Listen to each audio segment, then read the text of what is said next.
И здравейте на всички, какво става, как сте? Аз съм добре. Днеска беше много напрегнат ден, тъй като трябваше да свърша нещо успешно и отидох до Берлин да си взема новата лична карта. Ако знаете как ми беше днеска деня, направо ще паднете да се хилите. Значи, сутринта за малко да се успя, тъй като влака ми беше в 6 сутринта, и с най-голяма еуфория очаках да си взема новата лична карта, тъй като наистина успях. Мислех си, че няма да се справя, тъй като пътувах с два влака и две метра. Едното метро беше У5, а другото У6, както ги знаете в Берлин, защото все пак там гарата е доста голяма, 22 коловоза. Не знам как съм успял, но съм се справил отлично. Снимам този кратък влог, за да ви кажа, че вече съм с нова лична карта и да ви кажа, предстоят ми през следващите 10 години, ако съм жив, нали, ми предстоят много пътувания из България, но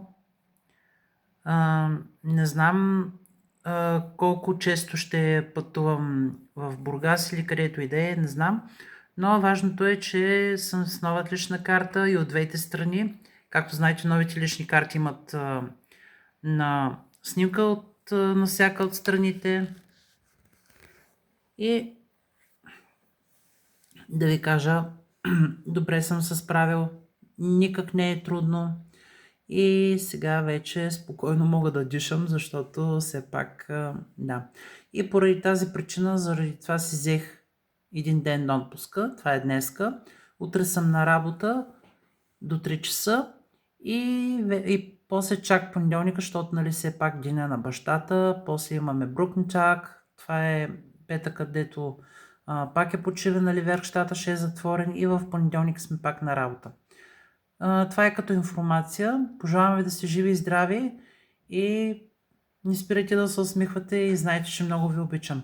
Ако ви е харесало това кратко видео, дайте палец нагоре и се абонирайте за канала, за да получавате известие, когато кача ново видео. Това видео беше за кратко за информация, че съм с нова лична карта и че занапред ще гледам да посещавам по-често България, независимо кои градове, но ще посещавам България по-често. Хубава вечер ви пожелавам, абонирайте се за канала и дайте палец нагоре на видеото. Чао, чао! До скоро!